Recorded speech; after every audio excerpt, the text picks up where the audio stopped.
시편 73편은 다윗의 시편이고 아삽이 이제 찬양한 시로 볼 수 있습니다. 이 시편은 이제 자기 체험을 이야기한 자서전적인 시입니다. 시편 73편을 이제 세 번째로 지금 살펴보고 있는데요. 첫 번째는 1절부터 14절까지로 시편 기자가 악인의 형통과 의인의 고난을 보고 자기 신앙생활 열심히 한 걸 헛수고로 여기면서 내가 신앙에서 미끄러질 뻔했다고 그런 내용이고, 두 번째 부분은 15절에서 20절까지로 시편 기자가 성전에 들어가면서 악인의 결말을 깨닫게 되었다는 내용입니다. 오늘 말씀은 21절에서 24절까지로 시편 기자가 그 무지하게 불평했던 것을 회개하고 하나님의 은혜를 다시 확신하면서 회복하는 내용입니다. 이 시편은 그 다윗의 개인적인 체험을 이야기하고 있지만 우리의 이야기라고 할 수 있습니다. 오늘 시편에서 다윗은 자기가 무지해서 주님 앞에서 이 짐승이다고 고백을 하는데, 저도 이제 이런 고백을 할 때가 종종 있습니다. 이 코로나가 장기화되면서 혼자서 이제 이렇게 신앙생활을 이제 할 때가 이제 많아지면서 저의 신앙의 어떤 실상이 드러나고 또 믿음의 바닥이 드러나는 것을 이제 보게 됩니다. 우리가 다 우리의 믿음이 참 이렇게 약한가, 또 신앙이 이것밖에 안 되는가 하는 것을 참 이렇게 확인하는 그런 기회가 이제 많을 줄로 생각이 듭니다. 그러니까 전에는 우리가 이제 함께 이제 모이고 함께 막 이렇게 함께 교제하고 이러면서 자기 신앙이 조금 안 좋아도 이렇게 그냥 함께 묻어가면서 이제 그냥 이렇게 신앙생활 한 그런 부분도 있었어요.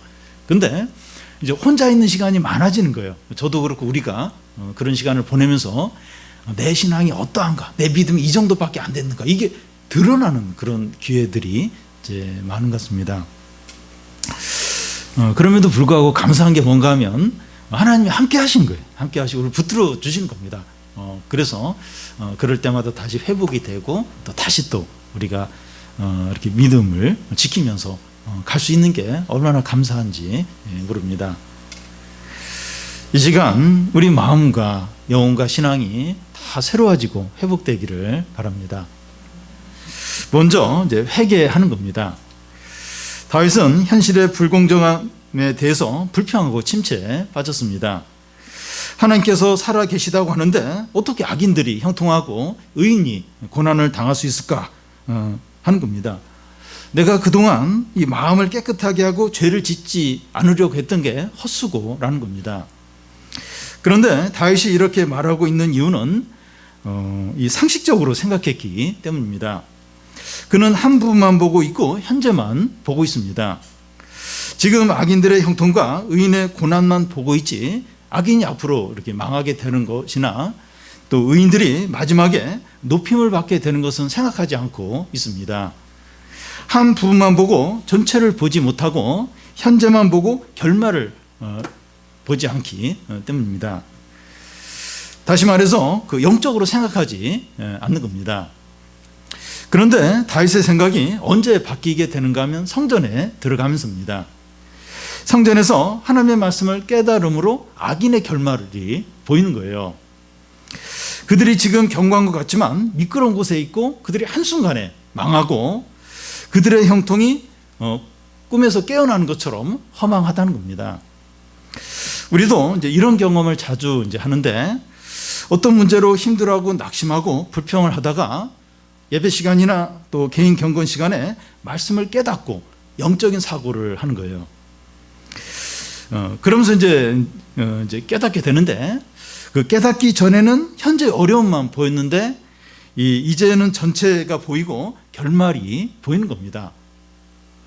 그러면서 소망과 확신과 용기가 이제 생기는 거예요.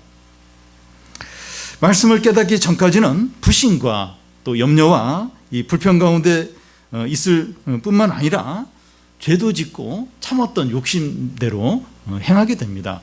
우리가 이렇게 침체가 되고 이 불평과 이 불신앙 가운데 있을 때 그냥 그 상태로만 있는 게 아니라 죄를 짓고 그동안 이게 참았던 욕구들이 막 이렇게 나오면서 막 욕심대로 이제 행하게 되죠. 그러다가 말씀을 깨닫게 되면 믿음이 회복이 되면서 또 그렇게 생활했던 거에 대해서 회개를 하게 됩니다. 내가 왜 그렇게 믿음이 없이 생각하고 불평하고 두려움 가운데 빠졌는가 하면서 후회하게 됩니다. 그 후회와 회개가 그 21절, 22절에 이제 나와 있습니다. 21절, 22절을 보면 내 마음이 산란하여 내 양심이 찔렸나이다. 내가 이같이 우매무지함으로 주 앞에서 짐승이오나.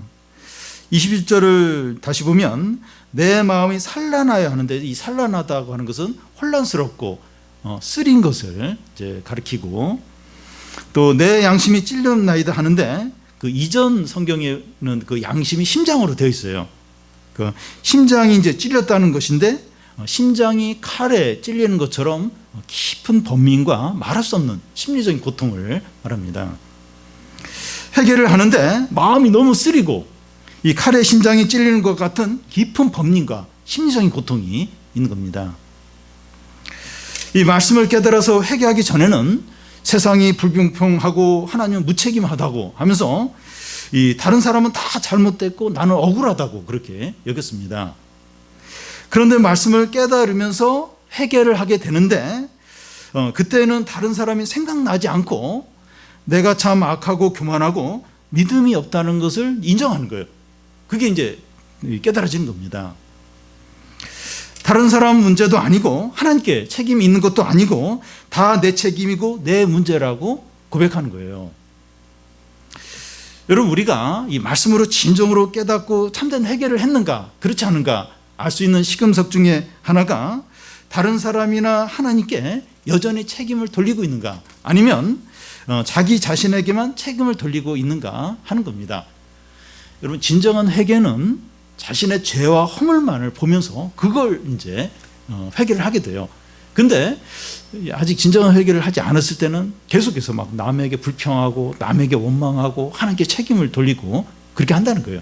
근데 진정으로 회개하게 되면 다른 사람 신경 쓸 그게 없어요. 그 자기의 죄와 허물에 대해서 진정으로 아파하면서 이제 회개한다는 겁니다. 다윗은 이 바세바와 간음을 한 후에 나단 선지자가 와서 다윗의 죄를 이렇게 드러냈을 때 그는 이제 회개를 하게 됩니다.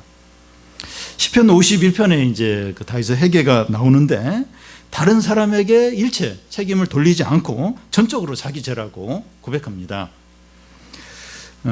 그 3절하고 4절 중간, 시편 51편 3절과 4절 중간까지 보면 물은 나는 내 죄가를 아우니 내 죄가 항상 내 앞에 있나이다. 내가 주께만 범죄하여 주의 목전에서 악을 행했다고 합니다. 탕자도 돈이 다 떨어져서 돼지가 먹는 쥐염 열매도 제대로 먹지 못하면서 이제 회개를 하는데 내가 하늘과 아버지께 죄를 지었다고 고백합니다. 현대로 오면서 이 죄에 대한 개념이 점점 이렇게 약해져 가고 있습니다. 이 죄는 부족이나 결핍이나 정신질환 정도로 여기고, 제 문제는 몇 시간 교육 프로그램이나 취업 프로그램을 이렇게 이수를 하면 해결되는 정도로 여깁니다. 죄에 대한 이런 사회 분위기 때문에 신자들도 회개하는 것을 가볍게 여기는 경향이 있습니다. 자기 죄에 대해서 너무나 빨리 쉽게 이 재용서 받아 버리는 겁니다. 예를 들어서 이 가해자와 피해자가 있는데 피해자는 아직 용서할 준비가 되어 있지 않는데 가해자는 스스로 용서받았다 선언을 하는 것과 같습니다.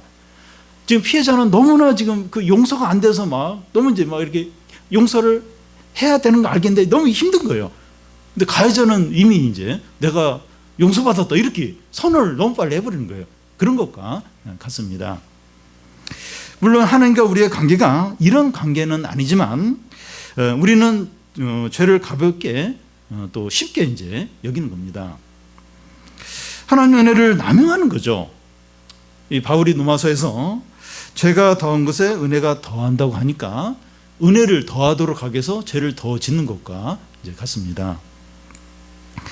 우리가 어떤 대가를 지불하지 않아도 우리의 죄 용서를 받은 것은 예수 그리스도가 피 흘리시고 십자가에 죽으셨기 때문입니다. 아무런 죄나 허물이 전혀 없는 거룩한 하나님의 아들이 우리 죄를 위해서 엄청난 희생을 치른 겁니다. 그런데 우리는 죄를 가볍게 여긴다고 하는 것은 예수님을 다시 십자가에 못 박는 거죠. 그러니까 하나님의 은혜를 다시 짓밟는 것과 같습니다. 시편에 그 다윗이 자기 죄를 회개하는 그런 시편들이 많이 나와 있는데, 그걸 보면 다윗이 이렇게 죄를 많이 지었나? 다윗 나쁜 사람 아니야? 이런 생각이 들 정도입니다. 믿음의 사람들의 전기를 읽어보면 얼마나 그들이 자기 죄에 대해서 철저하게 심각하게 해결을 했는가 하는 것을 볼 수 있습니다. 어떤 청교도 목사는 밤에 자기 전에 12가지 항목으로 자신을 돌아보면서 이제 회개를 이제 했다고 하는데, 예를 들면 화를 내지 않았는지, 또 거짓말을 하지 않았는지, 욕심을 품지 않았는지, 어떤 음란한 생각은 품지 않았는지, 12가지 항목으로 이제 자기를 돌아보면서 철저히 이제 회개를 했다고 합니다. 왜 회개를 제대로 하는 것이 중요합니까? 그래야 죄를 반복해서 짓지 않게 되고 믿음이 이제 살아 있게 되고 하나님의 은혜와 축복을 누릴 수 있기 때문입니다. 우리가 이제 교회도 이제 오고 예배도 드리고 또 그 경건 시간도 갔는데 은혜가 없다면, 또 이렇게 기쁨이 없다면, 능력이 없다면 이 진정으로 회개를 하지 않았기 때문입니다.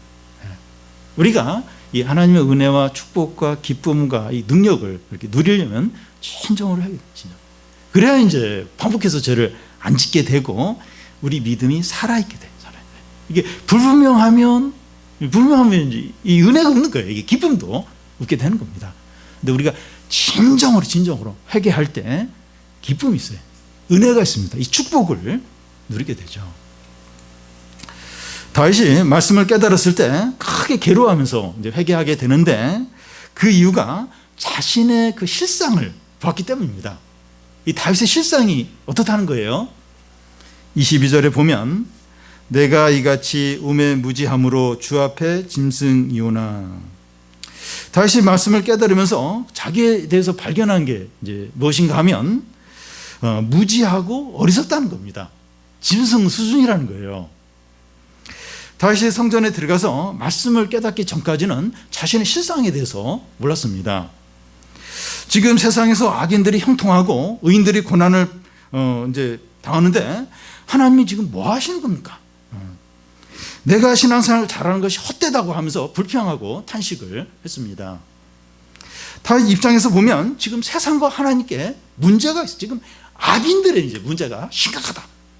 또 그런 악인들을 놔두는 하나님께 문제가 있다. 지금 세상은 지금 모순투성이다. 이렇게 이제 생각을 했습니다. 그런데 그가 성전에 들어가서 말씀을 깨닫고 나서 세상이나 하나님께는 아무 문제가 없고 자기가 짐승같이 무지하고 어리석은 것이 문제라는 것을 깨닫게 됩니다. 탕자가 아버지로부터 자기 몫을 다 챙겨서 이제 다 쓰고 나서 그제서 이제 깨닫게 되는 겁니다. 내가 하늘과 아버지께 큰 죄를 지었구나. 내가 아버지께 돌아가서 아들이라고 일컬을 자격이 없고 종중의 하나로 여겨달라고 그렇게 해야겠다. 그렇게 깨닫고 철저하게 회개를 이제 하게 되죠. 바울은 교회와 기독교인들을 이제 핍박하는 것을 정당하다고 확신을 하면서 행했는데, 회개를 한 후에 자기가 죄수 중에 괴수라고 고백을 합니다. 그 전에는 자신이 어떤 존재인지 몰랐어요. 그런데 깨닫고 나면서 나의 무지함이 짐승이었구나 하는 고백을 하는 겁니다. 그러니까 깨닫기 전에는 다 세상이 문제이고 악인들이 심판을 받지 않는 게 문제고 하나님 왜 이렇게 하나님께 문제가 있고, 근데 깨닫고 나니까 나의 무지함이 짐승이구나. 내가 죄인 중에 괴수구나. 뭐 다른 사람 얘기할 거 없이 내가 죄인 중에 괴수구나. 내 어떤 이 상태가 짐승 수준이구나. 그걸 깨닫고 고백을 하는 겁니다. 우매무지함으로 짐승이다 하는데 그 짐승의 특징이 이제 뭡니까? 강할 수도 있고 생존의 지혜를 이제 가질 수는 있지만 본능대로 하는 거죠. 이 본능대로 한다는 것은 자기 욕구와 충동과 하고 싶은 대로 하는 것을 말합니다. 짐승은 철저히 본능대로예요. 철저히 본능대로 합니다. 그러면 사람이 본능대로 하는 건 어떤 겁니까? 자아대로 하는 것이죠. 자아. 이 자아라고 하는 것은 자기 자신, 또 자기를 의식하는 것, 의식하는 것을 이제 말합니다. 다시 말해서 이 자아대로 한다고 하는 것은 자신의 욕구와 자기가 원하는 것이나 자기가 중요하게 여기는 대로 이제 하는 것을 말합니다. 그러니까 자기에게 충실한 거죠. 충실한 게 이게 자아입니다. 그런데 사람들이 자아대로 해요. 모든 사람들이 자아대로 합니다. 사람이 자아대로 할 때 뭐 긍정적인 것도 있고 부정적인 것도 있습니다. 이 부정적인 것이 이제 문제가 되는데, 예를 이제 들면 며칠 전에 이렇게 그 아파트 사람들이 화투를 치고 나서 돈을 잃은 것에 분풀이를 하기 위해서 60대 남자가 두 사람을 살해한 일이 있었어요.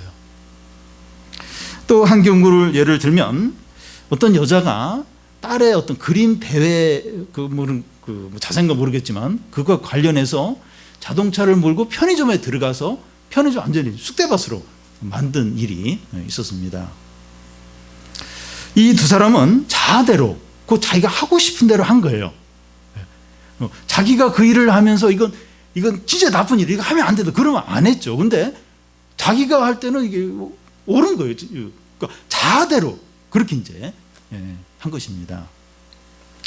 사람들이 자아대로 하는 것이 엄청난 불행과 비극과 타계를 가져올 수 있습니다. 그러니까 지금 자아대로 한 거예요. 자기가 하고 싶은 대로 한 거예요. 이게 엄청난 파괴를 가져올 수 있는 거예요. 그러면 성도가 자아대로 하는 건 어떤 겁니까? 성도가 자아대로 하는 거 어떤 겁니까? 베드로가 예수님이 십자가에 지신다고 하니까 절대로 그러면 안 된다고 이렇게 반대를 했습니다. 그래서 예수님은 사단아 내 뒤로 물러가라 했습니다. 베드로는 그냥 순수한 자아로 한 거예요. 자아로 그렇게 한 것인데, 그는 그 짐승 정도가 아니라 사단의 역할을 사단이 되어버린 겁니다. 다윗이 밧세바를 데려와서 간음을 하고 임신한 것을 알게 되자 그의 남편을 전쟁터에 나가 이제 죽게 이제 하는데, 이런 모든 것은 다윗이 자아대로 한 거예요. 자아대로 이제 한 겁니다. 탕자가 자기 몫을 챙겨서 아버지를 떠나서 방탕하게 쓰게 되는데, 이것도 자아대로 한 거예요. 내가 뭐 범죄해야겠다 그래서 아버지 유산을 가지고 가서 뭐 방탕하게 쓴 게 아니라 그냥 자아대로 그냥 한 것이죠. 성도가 자아대로 하는 것이 큰 죄가 될 수 있어요. 성도가 그냥 자아대로 하는 거예요. 내가 뭐 큰 죄를 지어야겠다 그게 아니라 그냥 자아대로, 그러니까 자기 하고 싶은 대로, 그게 큰 죄가 될 수 있는 겁니다. 그래서 예수님은 나를 따라오려거든 자기를 부인하고 자기 십자가를 지고 따라오라고 했습니다. 그러니까 자기를 부인하는 게 자아를 십자가에 못 박는 거죠. 그러니까 신앙생활을 하려면, 주님의 제자가 되려면 이 자아를 버려야 되는 거예요. 십자가에 못 박아야 하는 겁니다. 자기를 부인해야 하는 겁니다. 여러분, 우리는 이제 하루를 살고 한 주를 살면서 자아대로 살지 않습니까? 우리가 하고 싶은 대로, 우리의 욕구대로 살지 않습니까? 내가 막 나쁜 짓을 해야겠다, 그게 아니라 그냥 하고 싶은 대로 이렇게 그 욕구대로 이렇게 하지 않습니까? 우리는 돈 문제에서, 자녀 문제에서, 사람과의 관계에서 여러 유혹에 대해서 자아대로 살고 싶어 합니다. 자아대로 사는 것이 편해요. 자연스럽습니다. 그러니까 막 이렇게 믿음으로 살기 위해서 자기를 부인하고 이건 힘들어요. 그런데 자아대로 사는 건 자연스러워요. 편합니다.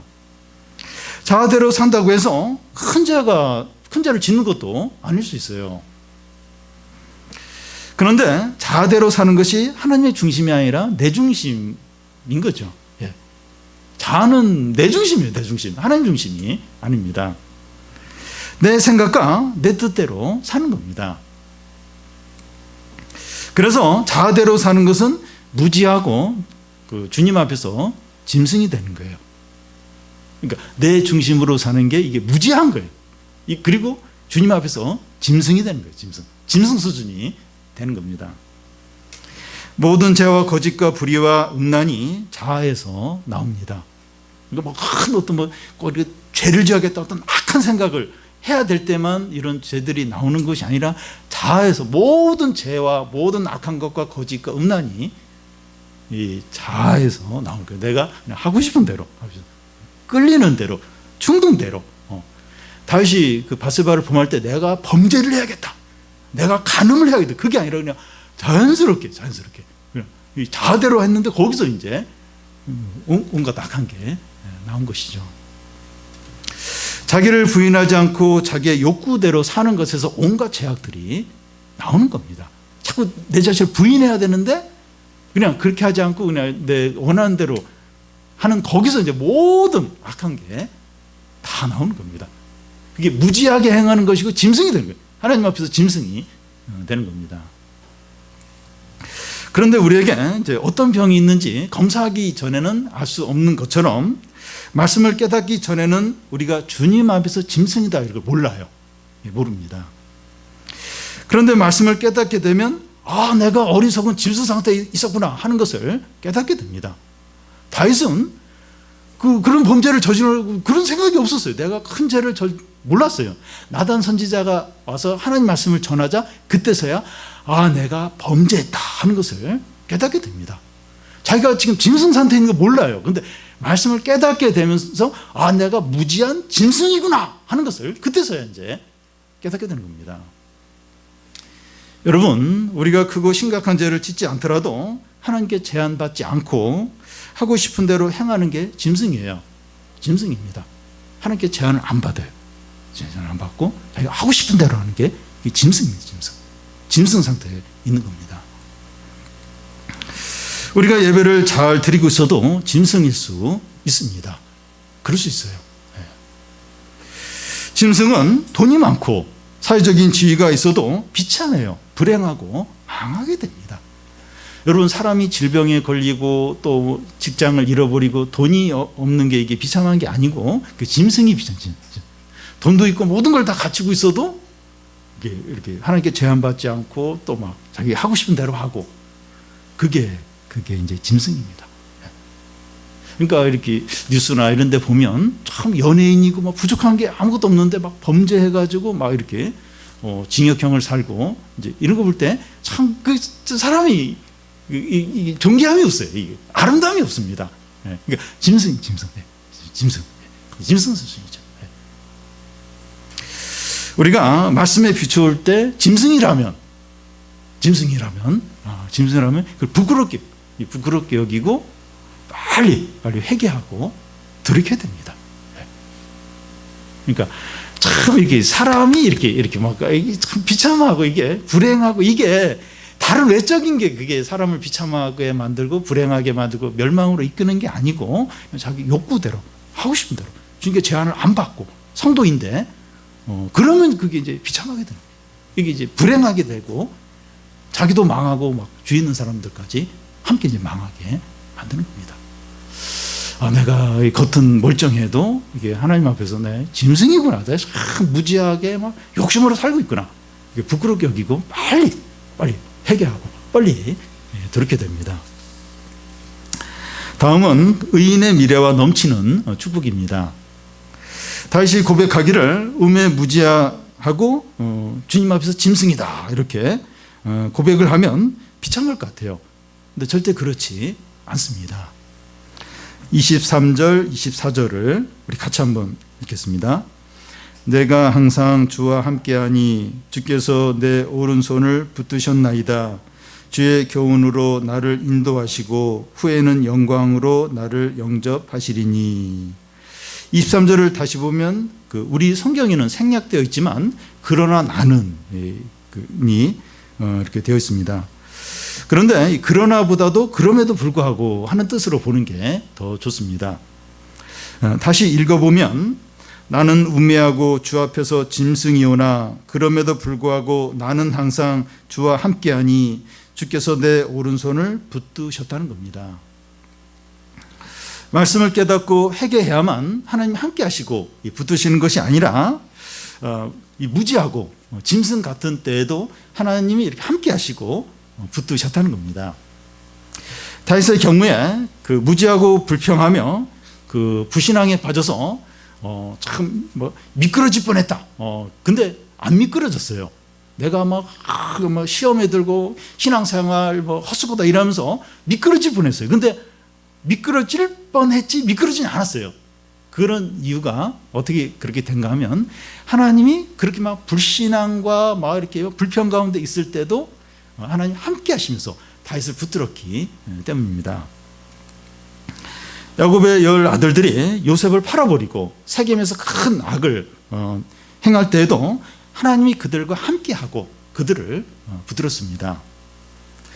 탕자가 허랑방탕하게 살 때도 하나님이 함께했어요. 그리고 그 탕자를 붙들고 계셨습니다. 그러니까 야곱의 그 아들들이나 탕자가 다시 하나님께 돌아올 수 있었던 겁니다. 그러니까 이렇게 회개하고 이렇게 막 돌이킬 때만 하나님이 함께 하시고 붙드는 것이 아니라 그 하나님의 백성은 그 막 이 방황하고 죄 가운데 있을 때도 하나님 함께 하시는 거예요. 붙드시는 거예요.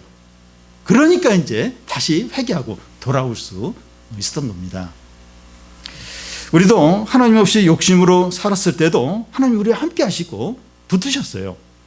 그렇기 때문에 우리가 이 자리에 와 있는 거죠. 우리가 예배하는 자리로 나오는 겁니다. 그러면 방황하고 막 이렇게 약점도 있고 막 그래도 이렇게 우리가 하나님께 나오고 은혜에 붙들려 있는 이유가 우리가 막 욕심으로 살고 막 불신앙 가운데 살고 그럴 때도 이제 하나님이 함께 하신 거예요. 붙들고 계신 거예요. 그러니까 우리가 다시 또 회복되고 하나님께 나오는 거죠. 다윗이 밧세바와 간음하고 그의 남편까지 죽이는 죄악을 깨닫게 되었을 때 다윗은 나는 짐승이다. 하나님이 심판으로 나는 죽어야 마땅하다. 그렇게 고백을 했을 겁니다. 그럼에도 불구하고 하나님이 그의 죄를 용서하고 그와 함께 하셨습니다.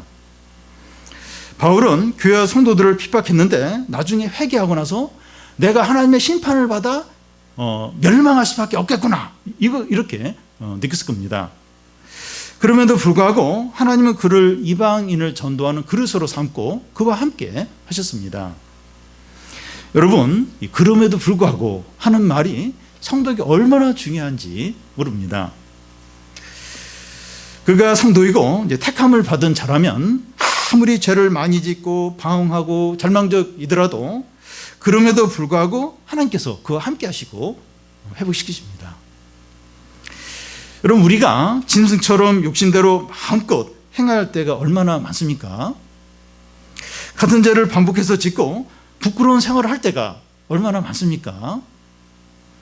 얼마나 어리석고 미련하게 욕심대로 살 때가 많습니까? 우리 삶을 한번 돌아보면 얼마나 짐승 같을 때가 얼마나 많습니까? 짐승. 겉은 멀쩡해도 하나님 앞에서 짐승. 너무 무지하고 어리석고 욕심으로 행하고 그렇게 살 때가 얼마나 많습니까? 이런 생활이 반복되고 익숙해져 버리면 회개할 면목도 없어서 자포자기하며 지낼 때가 많아요. 또 회개, 또 똑같은 거 회개해야 되나? 그래서 뭐 회개할 어떤 그런 마음까지 안 생길 정도로 무감각해질 때가 있습니다. 다시 기도하면서 그 회복할 힘도 생기지 않을 수 있어요. 너무 많이 이렇게 방황을 하고 너무나 많이 이렇게 막 욕심으로 이렇게 살았기 때문에 다시 기도할 어떤 그런 면목도 없고 그런 마음도 안 생길 때가 있어요. 그럴 때 생각해야 할 말이 그럼에도 불구하고 하나님께서 나와 항상 함께 하시고 나의 오른손을 붙으신다는 거예요. 나는 도저히 나도 이렇게 용납이 안 돼요. 도저히. 그럼에도 불구하고 나는 도저히 안 될 것 같아. 이제 그럼에도 불구하고 하나님이 항상 나와 함께 하시고 나의 오른손을 붙든다는 겁니다. 그러니까 모든 사람에 대해서 그런 게 아니라 이 택하고 성도들에 대해서는 하나님이 그렇게 하신다는 거예요. 이걸 이제 신학적인 용어로 성도의 견인이라는 건데 끝까지, 택한 자는 끝까지 하나님 지키시고 함께 하신 거죠. 이 말씀은 그 현실적인 큰 어려움과 또 절망적인 상황에도 이제 적용을 할 수 있는데, 하나님께서 그런 상황에 있는 우리와 함께 하시고 끝까지 붙으신다는 거예요.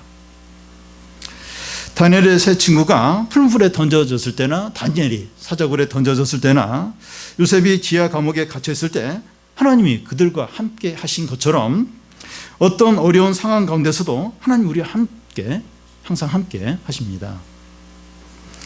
하나님께서 절망적인 상황에서 우리 오른손을 붙들고 계신다면 건져 주신다는 거죠. 얼마든지 건져 주시는 거죠. 우리 오른손을 붙들고 계시다.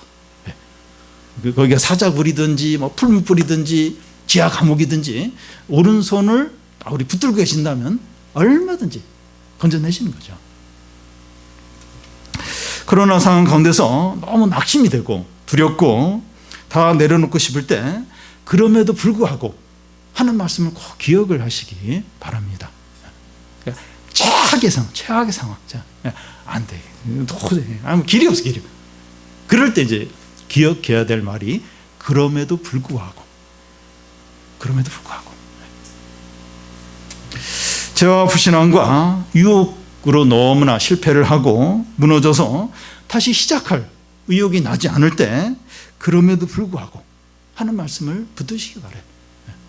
너무 방황하고 너무 실패를 많이 하고 너무 막 불신앙으로 하고 너무 내 마음대로 행하고 너무 기도할 면목도 안 해요. 이렇게. 그럴 때 기억해야 될 말이 그럼에도 불구하고.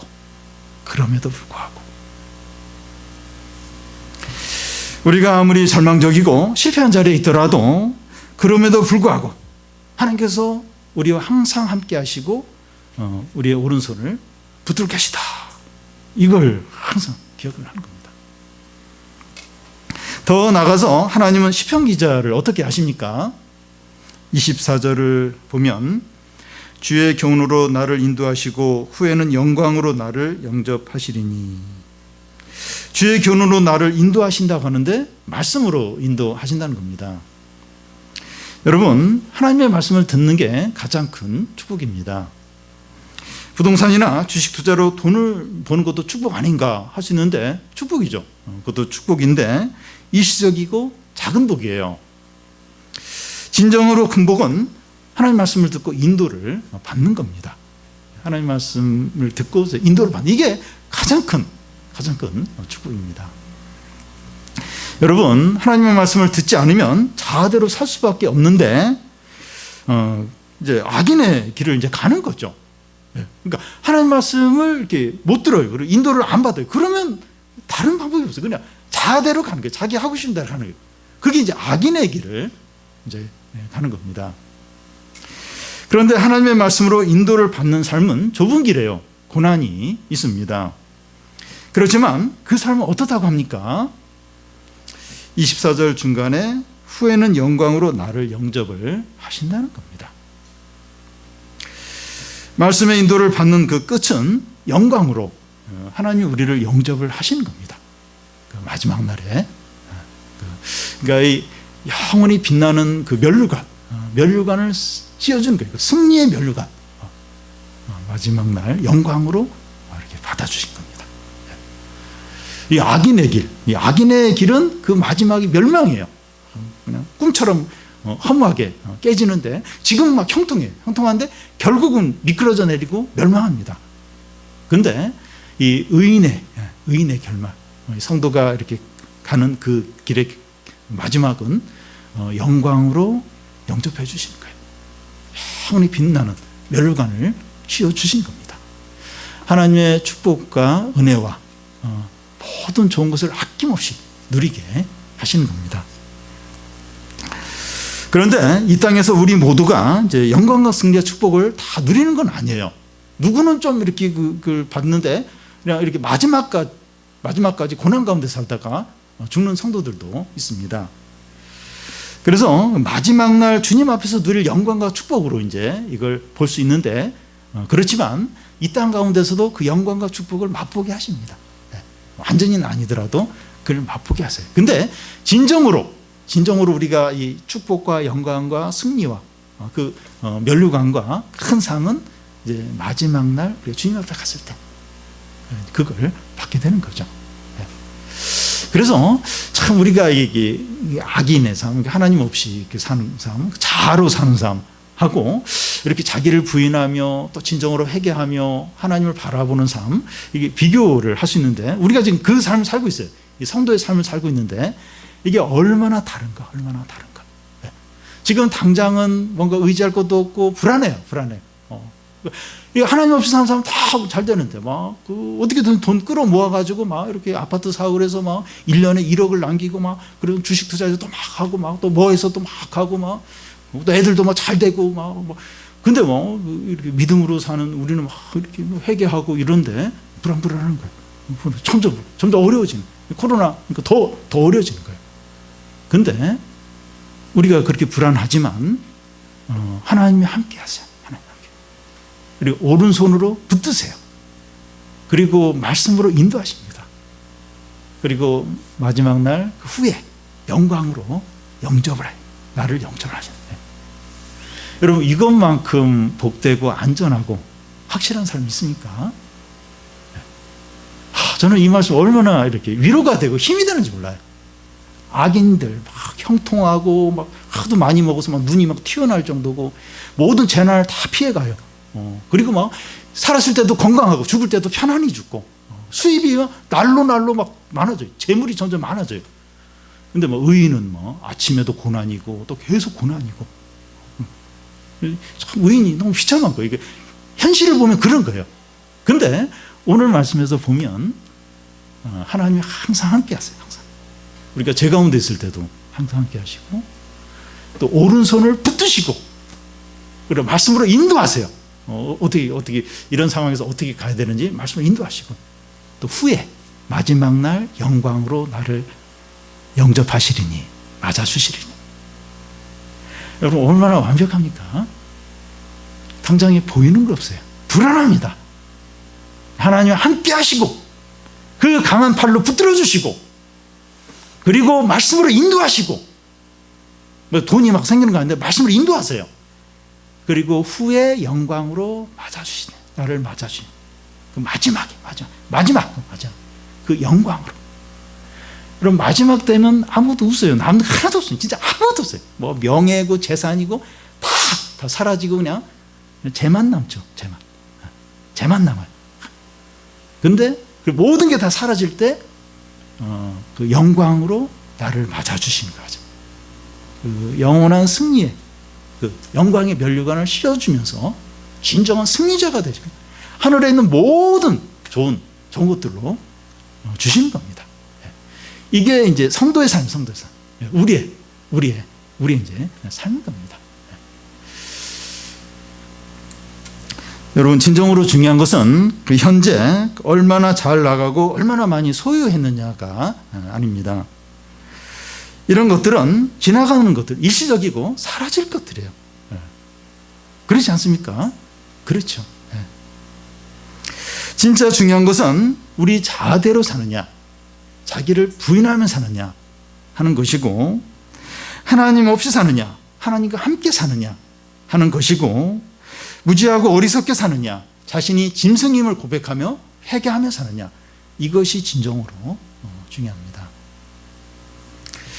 우리가 코로나로 마음이 우울하고 힘들 수 있지만 말씀을 깨달아서 진정으로 회개함으로 하나님 항상 함께 하시고 또 오른손으로 이렇게 붙드시고 또 말씀으로 인도하시고 또 영광으로 이렇게 맞아주시는, 이걸 다 누리는 성도들이 되시기를 바랍니다.